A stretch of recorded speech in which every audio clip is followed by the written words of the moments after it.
You either live by the gun or you die by the sword.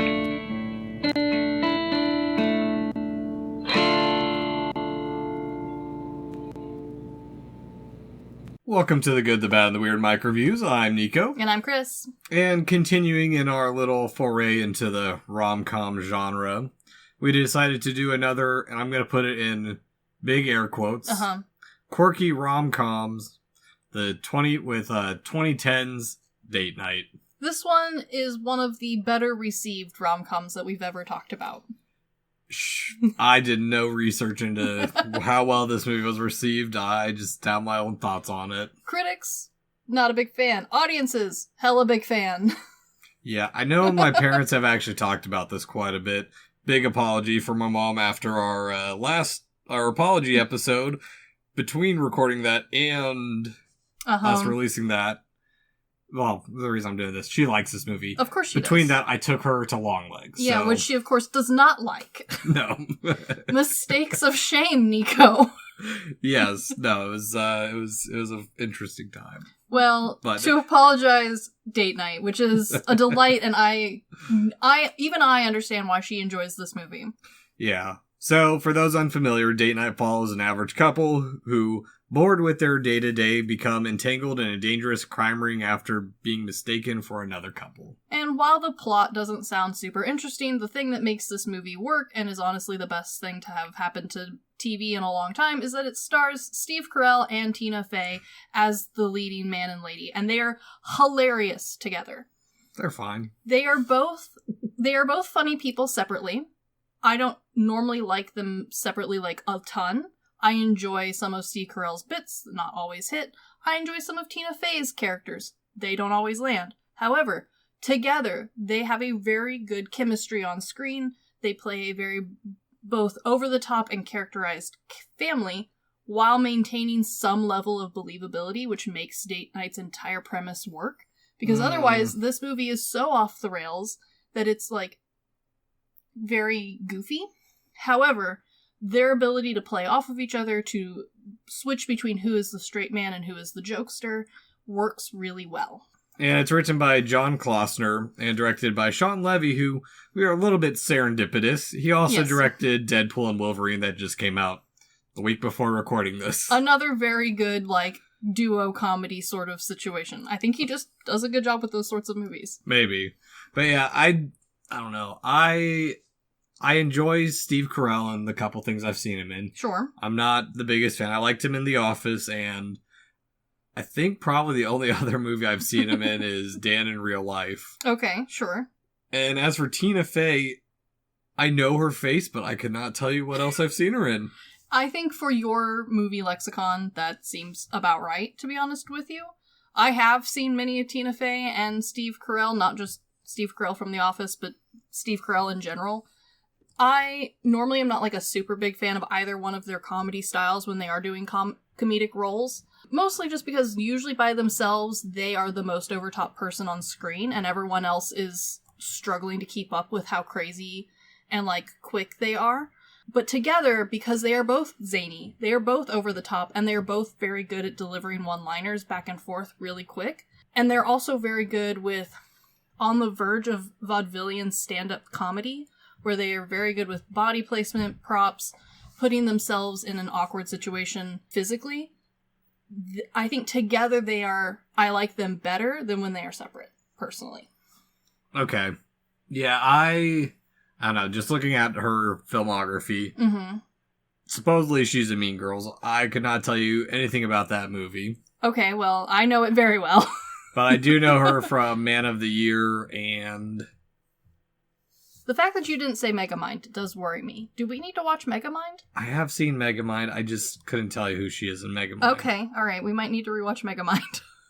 It's been probably over a decade. I can guarantee you it's been over a decade since I've seen Megamind. Sure. But I have seen her in A Haunting in Venice. Okay, yeah. Okay, same. Yeah. But, I don't know. I did not expect you to enjoy this one. Here's the thing. From what other people have told me, I had a feeling I would enjoy this one. Really? Because I was like, this is definitely not Nico's cup of tea. That's the thing is, I don't watch trailers, so... Sure. The trailer, I'm glad you didn't, because the trailer is the whole movie. Yeah, and I'm sure I saw the trailer back in the day, but it wasn't something that interested me. I mean, don't get me wrong, it's one of those movies that I get where it's supposed to be funny. Sure. I'm like, okay, that's funny, but it's not like something that tickles my bones like In Bruges does, or The Menu. Oh, sure. It's not, there's no thought in Date Night. It is a movie to be dumb to. No, exactly. And I think maybe maybe there's a little bit of different perspective, because I was curious how you would think on this one, with you having been in a married relationship for a while now and me being perpetually single, so... I do think it does play a little bit into whether or not you relate to the characters and enjoy it. A lot of the, like, quirks and coupley bits that they do are pretty stereotypical couple things. Mm-hmm. In fact, to the point where Brian and I play the same game that they are playing at their, like, beginning date at the start of the movie, where they sit at the table and then they both voice other people in the restaurant around them, trying to, like, fake guess what they're doing. Okay. / also, like, adding voices to people in the restaurant. Brian and I 100% do that. And, like, we might have stolen it from this movie, but we do it without even thinking about this movie. It's like couple watching, which I learned is a thing. We love couple. We love couple watching. We are the most judgy bitches in the house. Yeah, I learned it from my brother and his fiance when they were visiting a month ago. So yes, it is a great pastime. It is more fun, though, with someone else to be judgy with. Mm-hmm. I also think that a lot of the parts that make it a rom instead of just a comedy, I think if you aren't also in a similar romantic setup, would probably not necessarily translate super well. They might look overly corny or overly simplified, where... truthfully, like, they are playing off of very real, like, common stereotypes that a lot of people experience. I know Brian and I both related a lot to both of these characters, despite the fact that, like, we are never going on a zany adventure where we, like, are potentially mistaken for thieves and spies. That's not gonna happen. I don't have the ability. But a lot of their, like, smaller tidbits where they are being sweet or cute or coupley, I get how, like, without that, like, background connection, they wouldn't really necessarily connect or hit. No, and I mean, as much as the movie didn't hit with me, I think there's a lot that the movie does have going for it. Don't get me wrong, still not the biggest fan, but I do get that setting up their boring normal jobs and lives to the point that they forget that they have a date night.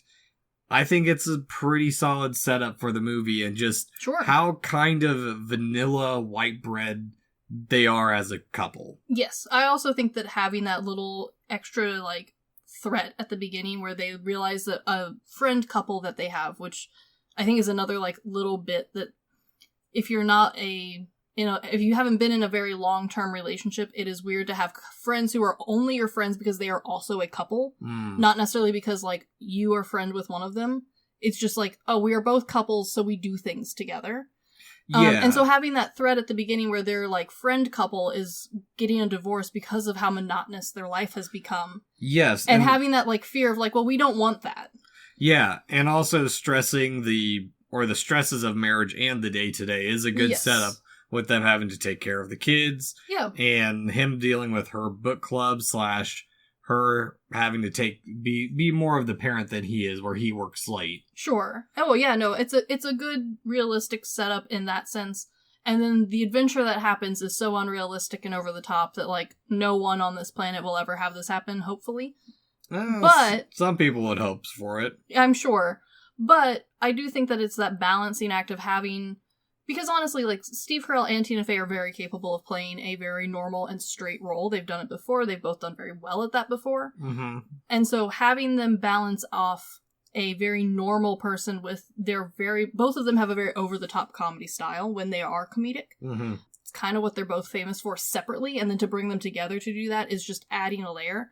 I do think, though, that it is a certain aspect to actually, like, really love this movie isn't just having that underlying couple mentality, but also to already be an over-the-top Steve Carell and Tina Fey styled humor fan. Mm-hmm. Because it is very styled in its humor. Like, it's very American. It's very quick. There's a lot of one-liners. There's a lot of silly scenes with, like, stupid pole dance moves. And bits like where it's very bit based. Yeah, and I don't know, maybe it's I don't know. I mean, I don't think it aligns with your normal humors that you, like, when you talk about movies that you do think are funny. This is not the sort of movie that I think of. However, it does 100% track that your mom likes this movie. I can see that. Well, I don't know if it's so much... I think part of it is also the execution, because don't get me wrong, there are movies like this that I do enjoy. Like, when I was back in town last week, I watched The Week Of, another Adam Sandler movie. Yeah. That kind of has a similar style, but it's... I don't know. I think there's something with where Adam Sandler has a similar style where it's over the top, but it fully embraces the over the top. Whereas this one goes down, I think, a little bit of two out there rabbit holes for me, where it's just like, oh, of course she knows this one hot guy who happens to be Mark Wahlberg and some super secret agent of some kind. Sure. I do think that's kind of the other part of Date Night that while it did do good in the box office, it made a good bit of money, and fans liked it, critics didn't like it, and I do kind of get why, because despite having all of this zany stuff happening, with the exception of a couple of bit scenes, after you've watched it, it's very easy to forget, like, what actually happens in this movie. There's too many, like, improperly connected events that are just kind of loosely thrown in there to keep some form of time and length going. Yeah, or when they do finally meet up with the couple that they've been mistaken for, played by James Franco and Mila Kunis. By the way, yes, star-studded cast. Oh, yeah.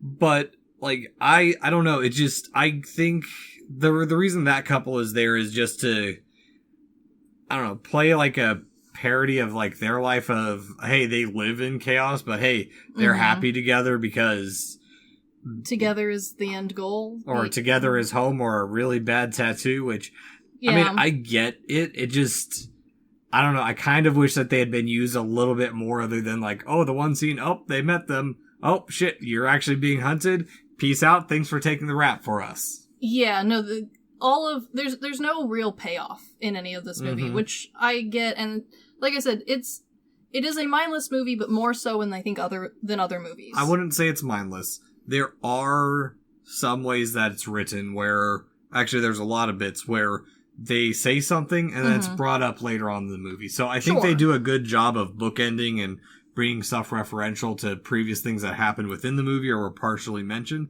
I think they did a good job there.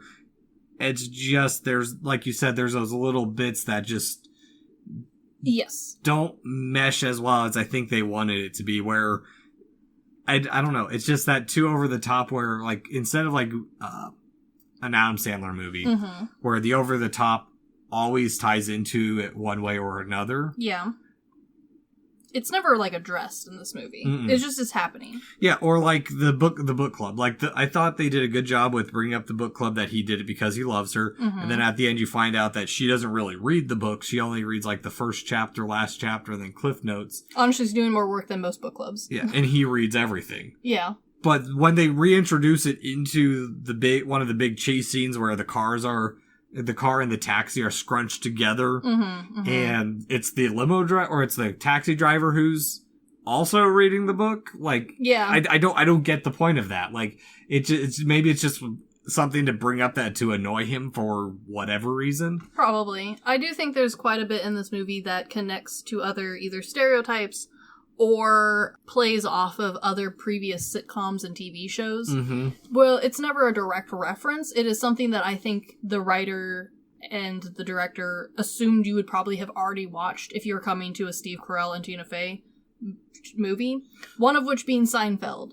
This movie, while never directly referencing Seinfeld, plays off of a lot of bits that Seinfeld has brought up over the years, and I know for a fact that a lot of people who watch Date Night are either Friends or Seinfeld fans. There's a lot of bits from Friends also in this, while never direct, because honestly, unless you're being over the top, like pointing at it and being like, this is from Seinfeld, or this is from Friends, or even this is from The Office, a lot of it just comes off as like, oh, slice of life comedy. Because that's what all three of them are, in a way. Yeah. But it is obvious that, like, the writer and the director assumed that you would have that lexicon and would find not even necessarily a direct, like, connection to it, but would already find that sort of thing humorous. Yeah, I can kind of see that, but I also think part of it is more so the attempted mashup of genres where it's clearly supposed to be a cop crime drama while it's also trying to be a romantic comedy. There's also an unnecessary amount of action movie in this. Mm-hmm. Well, and I think that's where it just gets a little bit wonky because it's not like Die Hard where that changed the action genre where it's an everyday person who gets stuck in this situation, but he kind of has a little bit of background and training into it.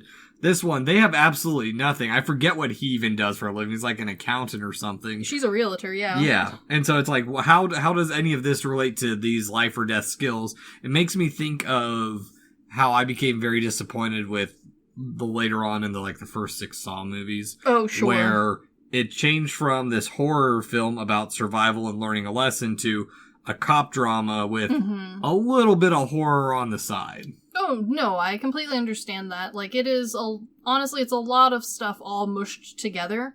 It is smartly mushed together. The writing is fairly well done. Like you said, there's a lot of stuff that does tie back together. But it's not pushing any bubbles. It's not even really, addressing the bigger issue of, staleness in marriage and relationships. Because the advice the movie is giving you isn't even realistic advice. Let's be very honest with ourselves. An adrenaline rush will not solve your marriage. No, this is... Actually, that's a good point. This is the middle-aged equivalent... Or, not middle-aged. Late middle-aged equivalent of let's have a kid. Yeah, no, that's 100% it. This is not... the only thing that this kind of does is occasionally it does bring up better communication, but communication wasn't necessarily the problem of these two characters. They had fairly realistically decent communication, nothing over the top, but it's not as under as we normally see. The solution to a stale marriage was pretend to be bank/blackmailers. Yeah, and I'll correct myself. Have kids to fix the marriage. If having kids isn't the issue, having kids to fix the marriage is the issue. Yes. But, this is something that, if they wanted to spice something up, I'm not talking about, do something in the bedroom. Go out and do something outside of what you normally would have done. And, that, I guess they kind of did that. They're like, oh, they're... Actually, no, that's exactly what they did. Yeah. They went and... They stole a reservation. At a fancy restaurant that didn't have room for them. Yeah, which... Don't get me wrong, the base concept, and I understand that this sort of rom-com isn't there to, actually provide any relationship advice. That's not what they're for. They're there to be mindless and fun. But I do think that the ones that last, the ones that people, rewatch the most, tend to be the ones that have either some more realistic grounding on how to, better your relationship, or have a much more, wider expanse of problems to potentially bring up and deal with. This one has exactly one problem and one solution. And while it is fun to watch the adventure, it does take away from the, I don't want to say intellectualness of it, because it's not very much a thought-based piece. But, that does hurt it a little bit, not having anything to really discuss or play off of later, other than maybe, picking up one or two other, oh, that was a cute idea for a date. Yeah, we should go somewhere fancy. Mm-hmm. Yeah, that's not really gonna stick, though. Yeah, well, exactly. Where do they go from here? They've had this crazy night that ends with them making out in their front yard for way too long. That's true. Where do you go from there? See, that's... Okay. Do they start dressing up and hunting crime in the streets like goddamn Batman and Robin? So, that's the part that I'm kind of glad you brought up. This movie, while never directly stating, and while no one who's worked on it has directly said yes, it is set up in that standard way of oh, wouldn't it be cute if there was a sequel in 10 years? Oh, where Mark Wahlberg comes back and, I need your help. Yeah, or even oh, again, another zany adventure for this couple, and now their kids are moving to college because they're big and grown now. Now their new problem is that they're empty nesters. Time for another wacky adventure. I don't want another date night. I enjoy this movie. I do not want another one. However, much like many other rom-coms that try to edge into the action sort of styling, it is set up for a sequel because that's what action movies do.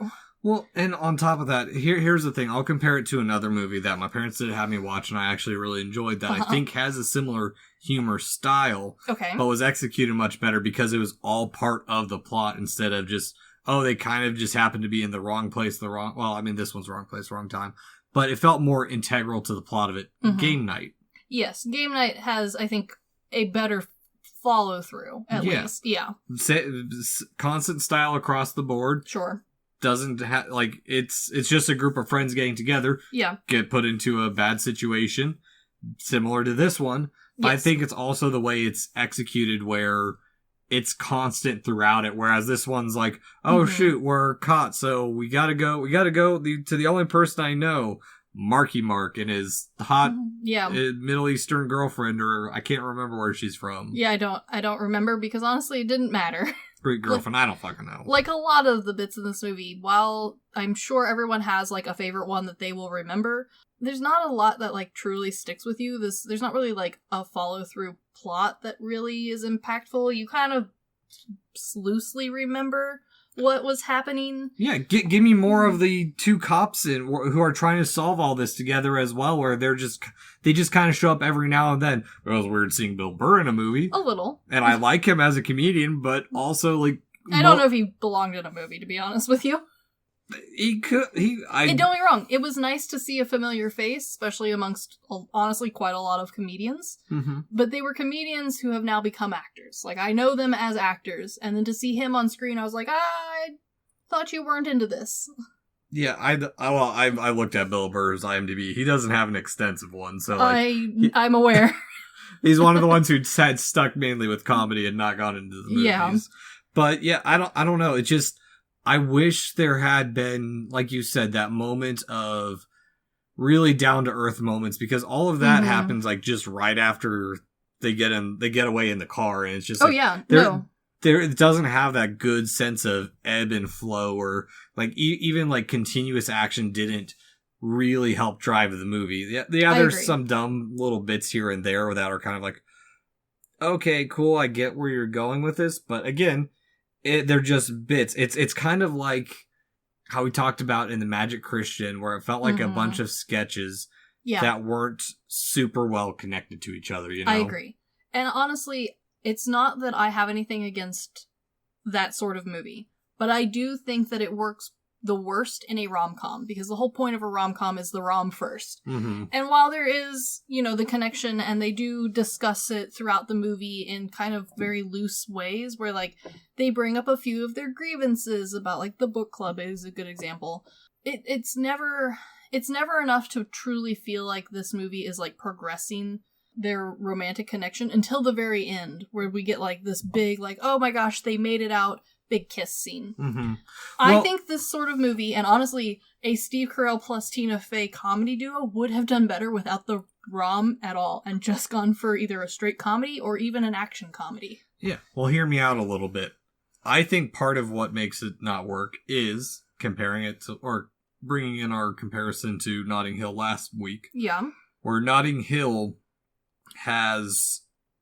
everyone is just quirky in their own right. Yes. I think part of the issue is that the main couple is so plain and vanilla. They are. And even then, there's only like two quirky people that they really come across. True. The couple that they replaced, and also like even the taxi driver, I wouldn't even consider him quirky. He's just kind of just there. He's just there, and then like the snobby the snobby hostess at the club or at the restaurant, I wouldn't even consider them quirky. They're just kind of stereotypical. Even the bad guys at like the quote unquote dance club that's, aren't even that quirky. That's the only other quirky character that I would consider quirky, is because it's like, you're expecting him to be this big bad mob dude, and he wants to see couples fake strip on. And I would argue that he's not even that quirky. No, like he's not even that characterized.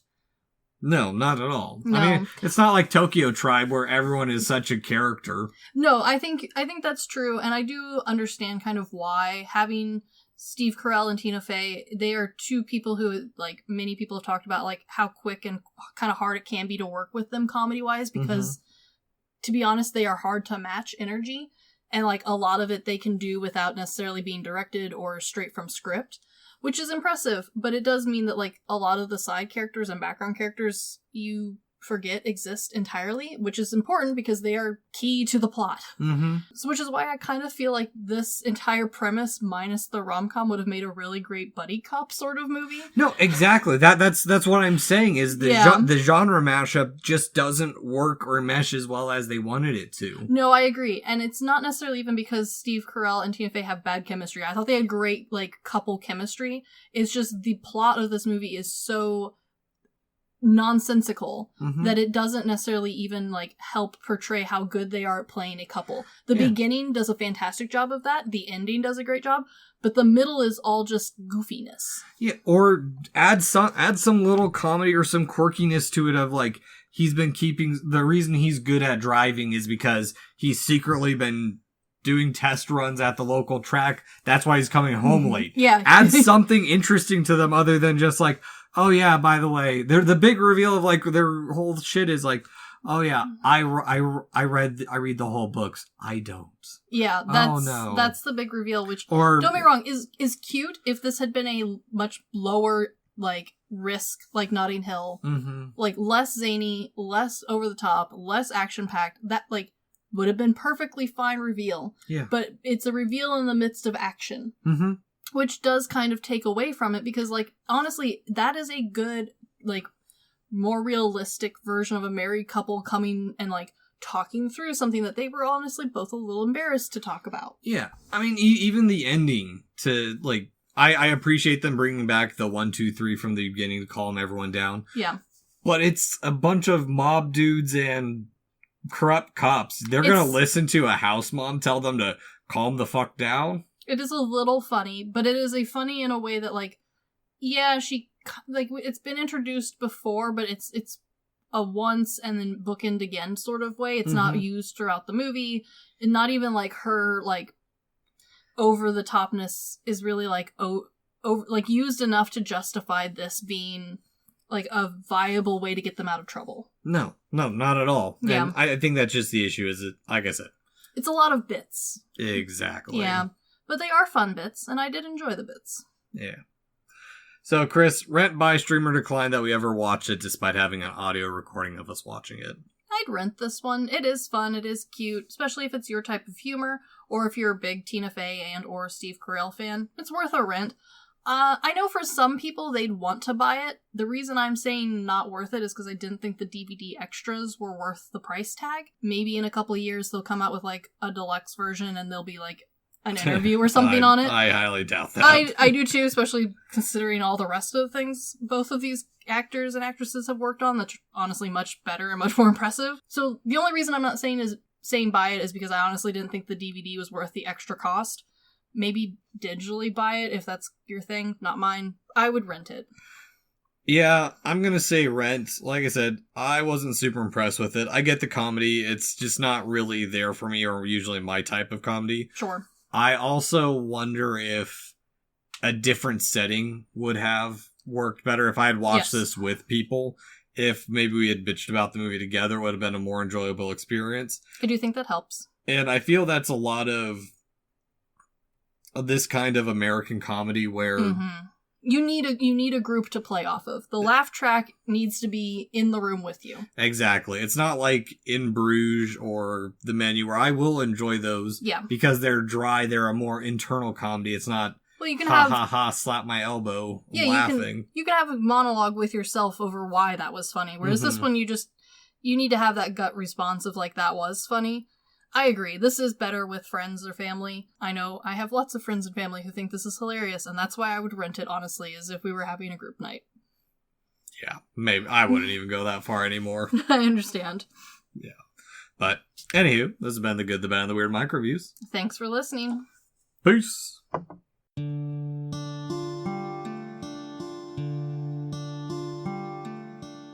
Thank you for stopping by this here town of the Good, the Bad, and the Weird.